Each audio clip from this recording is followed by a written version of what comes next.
स्वागत है आप सभी का अपने चैनल मैथ कैलकुलस पॉइंट में। आज के इस वीडियो में कक्षा 10 के प्रश्नावली 8.3 के प्रश्न संख्या 2 को सॉल्व करेंगे। प्रश्न संख्या 2 है, दिखाइए कि।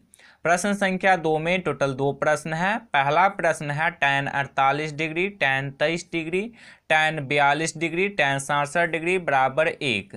तो देखिए इस प्रश्न में दो पक्ष है, एक है बराबर के बाईं तरफ वाला और एक है बराबर के दाईं तरफ वाला। तो देखिए बराबर के बाईं तरफ वाले पक्ष को LHS कहते हैं, यानी कि लेफ्ट हैंड साइड, और बराबर के दाईं तरफ वाले को RHS कहते हैं, यानी कि राइट हैंड साइड। तो देखिए इस प्रश्न में LHS को सॉल्व करके RHS के बराबर में लाना है। तो इसके लिए LHS को लिखेंगे। तो चलिए अब LHS को लिखते हैं। तो LHS को लिख लिए। अब tan 48 डिग्री, tan 23 डिग्री को देखेंगे कि ये दोनों पूरक कोण है या नहीं है। तो इसके लिए 48 डिग्री और 23 डिग्री को जोड़ करके देखेंगे।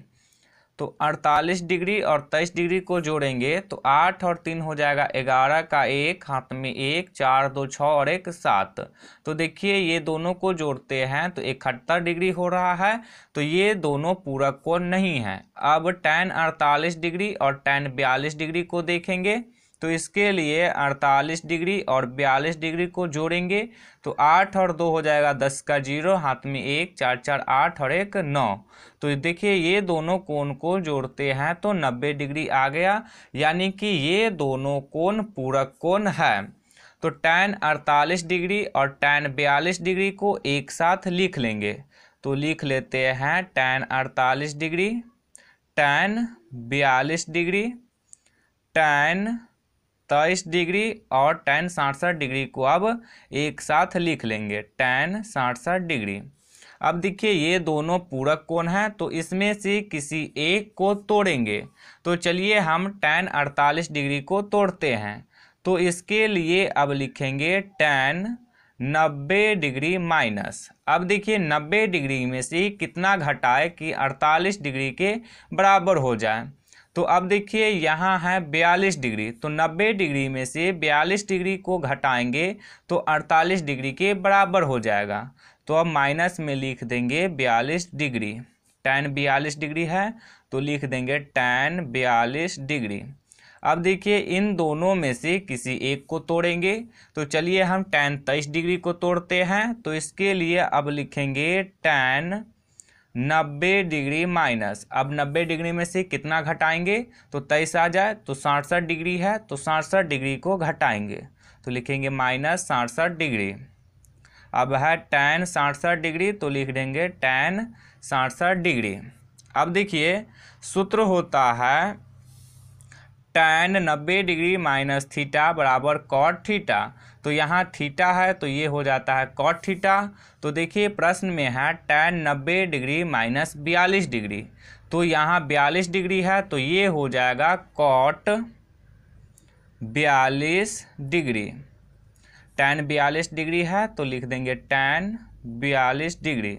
अब है tan 90 डिग्री माइनस 67 डिग्री, तो ये हो जाएगा cot 67 डिग्री। tan 67 डिग्री है तो लिखेंगे tan 67 डिग्री। अब cot 42 डिग्री को tan के रूप में लिखेंगे। तो देखिए सूत्र होता है cot थीटा बराबर 1/tan थीटा। तो देखिए यहाँ है cot 42 डिग्री, तो cot 42 डिग्री बराबर हो जाएगा 1/tan 42 डिग्री।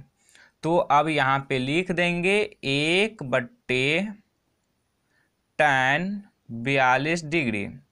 देखिए इस बीच में कोई चिन्ह नहीं तो गुना का चिन्ह है। tan 42 डिग्री है तो लिख देंगे tan 42 डिग्री।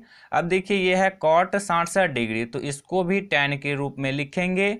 तो ये हो जाएगा 1/tan 67 डिग्री। इस बीच में कोई चिन्ह नहीं तो गुना का, tan 67 डिग्री है तो tan 67 डिग्री। अब देखिए tan 42 डिग्री से tan 42 डिग्री कैंसिल हो जाएगा, tan 67 डिग्री से tan 67 डिग्री कैंसिल हो जाएगा। तो ये हो गया 1 गुने 1। अब 1 और 1 को गुना करेंगे तो हो जाएगा 1। तो देखिए LHS को सॉल्व किए हैं तो आ गया है 1। तो देखिए इस प्रश्न में हमें यही दिखाना था कि LHS को सॉल्व करने पे 1 आता है। तो जब इस LHS को सॉल्व किए हैं तो आ गया है 1। तो अब लिख देंगे LHS बराबर RHS, यही हमको सिद्ध करना था। तो अब लिख देंगे प्रूव्ड। अब इसके बाद दूसरे नंबर प्रश्न को देखेंगे। तो दूसरा नंबर प्रश्न है cos 38 degree cos 52 degree minus sine 38 degree sine 52 degree बराबर 0। तो इसमें भी LHS को सॉल्व करेंगे। तो इसके लिए LHS को अब लिखेंगे। तो LHS को अब लिख लिए। अब देखिए ये दोनों पूरक कोण हैं, तो अब इसमें से किसी एक को तोड़ेंगे। तो चलिए हम cos 38 डिग्री को तोड़ते हैं। तो इसके लिए लिखेंगे cos 90 डिग्री माइनस, अब 90 डिग्री में से कितना घटाएंगे? तो देखिए यहाँ 52 डिग्री है तो 52 डिग्री घटाएंगे तो 38 डिग्री के बराबर आ जाएगा। cos 52 डिग्री है तो cos 52 डिग्री माइनस, अब देखिए ये भी पूरा कोण है तो इसमें से किसी एक को तोड़ेंगे। तो चलिए साइन 38 डिग्री को तोड़ते हैं। तो इसके लिए लिखेंगे साइन 90 डिग्री माइनस, 90 डिग्री में से कितना घटाएंगे? तो देखिए यहाँ 52 डिग्री है तो 52 डिग्री घटाएंगे तो 38 डिग्री के बराबर आ जाएगा। तो लिखेंगे माइनस 52 डिग्री, साइन 52 डिग्री है तो साइन 52 डिग्री। अब देखिए सूत्र होता है cos 90 डिग्री माइनस थीटा बराबर साइन थीटा। तो देखिए यहाँ थीटा है तो ये हो जाता है साइन थीटा। तो देखिए प्रश्न में cos 90 डिग्री माइनस 52 डिग्री है तो ये हो जाएगा साइन 52 डिग्री। cos 52 डिग्री है तो cos 52 degree minus sine 90 minus 52 degree है तो ये हो जाएगा cos 52 डिग्री। ये है साइन 52 डिग्री तो साइन 52 डिग्री। अब देखिए यहाँ साइन 52 डिग्री पहले है तो इसमें भी साइन 52 डिग्री पहले लिख देंगे। तो ये हो जाएगा sine 52 degree cos 52 degree minus sine 52 degree cos 52 degree. अब देखिए आप यहाँ पे देख पा रहे हैं कि साइन 52 डिग्री कॉस 52 डिग्री है, यहाँ भी साइन 52 डिग्री और कॉस 52 डिग्री है। तो देखिए साइन 52 डिग्री कॉस 52 डिग्री में से साइन 52 डिग्री कॉस 52 डिग्री को घटाएंगे तो ये बच जाएगा 0। तो देखिए इस प्रश्न में हमें यही दिखाना था कि LHS को सॉल्व करने पे 0 आ जाए। तो जब LHS को सॉल्व किए हैं तो ये आ गया है 0। तो देखिए RHS भी 0 दिया हुआ है। तो अब लिख देंगे LHS बराबर RHS। तो हमें यही सिद्ध करना था तो ये हो गया प्रूव्ड।